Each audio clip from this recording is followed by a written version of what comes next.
안녕하세요. 이상주 방송입니다. 이 시간에는 목사는 종업원이다 하는 주제를 생각하겠습니다. 아니 무슨 말씀을요? 목사가 종업원이라니요? 하실 텐데요. 조금만 참고 들어보시면 금방 아실 것입니다. 목사란 식탁에서 시중 드는 식탁 봉사에서 나온 말입니다. 교회 직분은 다 그렇습니다. 사도행전 6장에 보면 초기 교회가 집사 7명을 세우지 않습니까? 그 집사가 바로 식탁 봉사에서 나온 말입니다. 식탁에서 시중 든다는 데서 나온 말입니다.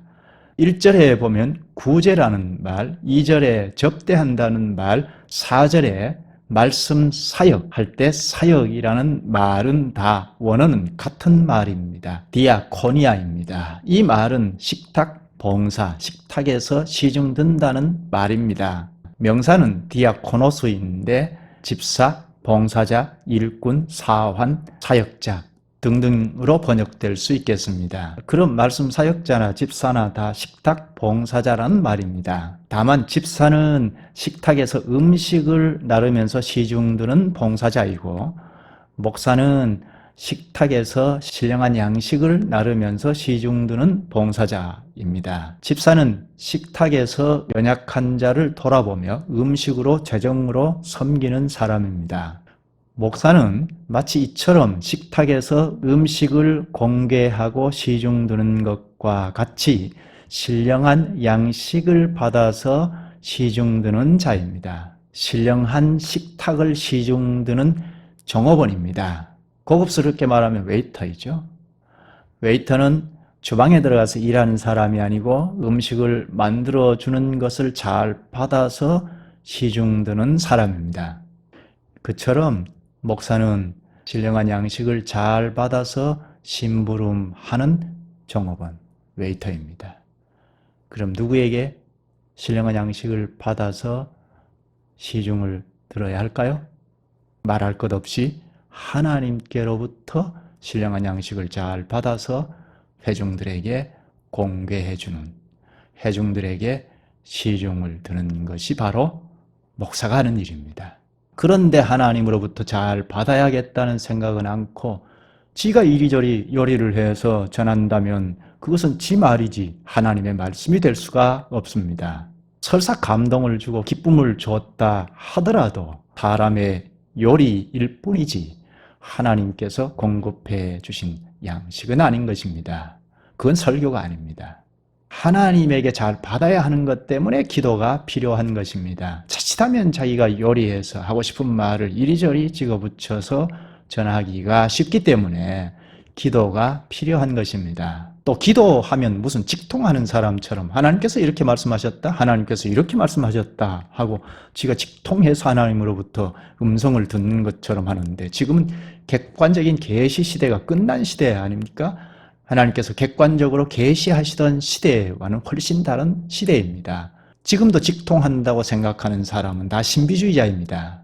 그럼 지금은 기도하면서 하나님으로부터 어떻게 말씀을 받아야 하나요?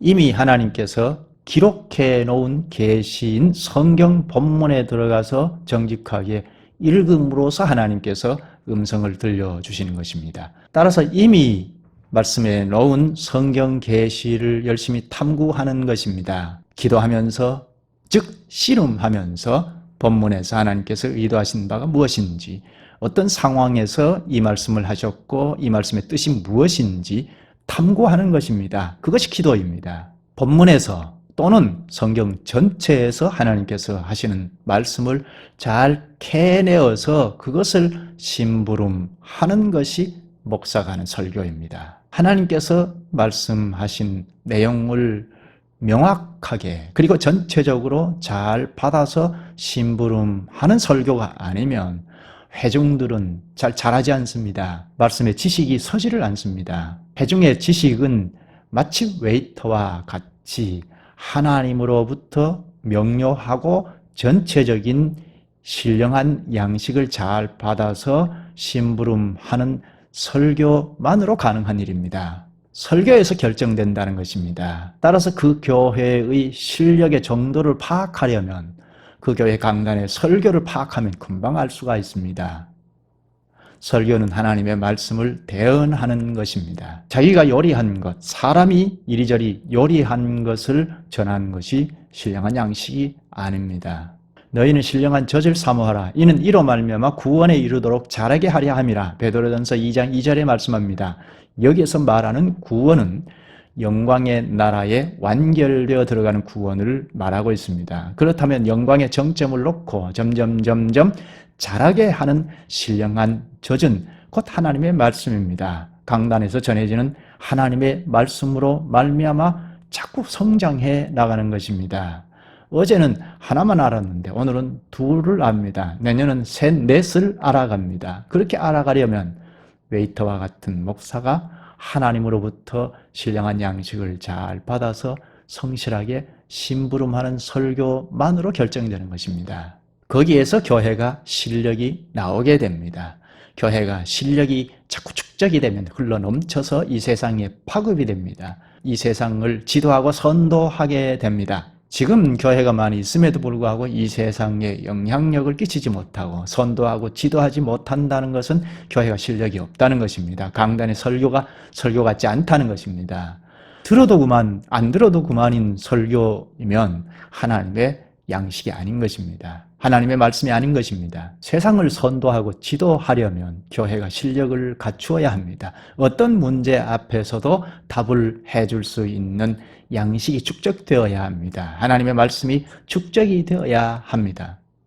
그러니까 목사는 웨이터, 종업원이 맞죠? 하늘나라의 종업원입니다. 목사는 주방에 들어가서 요리하는 주방장이 아닙니다.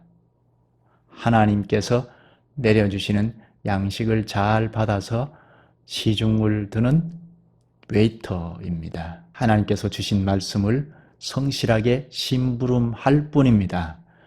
그 심부름하는 내용은 하나님 자신의 말이기 때문에 하나님께서 그 말씀을 쓰셔서 회중들의 지식부터 바꾸어 가십니다. 하나님의 말씀이 전달이 되면 하나님께서, 성령 하나님께서 그 말씀을 쓰시고 회중들의 인식을 변화시키십니다. 그래서 회중들의 인식이 변화되면 생각하고 말하고 행동하는 데서 변화가 일어납니다. 이를 두고 말씀은 능력이라 하지 않습니까? 교회가 실력이 갖추어지면 이 세상에 영향력을 끼치지 아니할 수가 없습니다. 지금 이 시대에 심각하게 생각할 내용이 아닌가요? 괜찮으셨다면 좋아요, 구독을 눌러주시면 많은 힘이 되겠습니다. 감사합니다.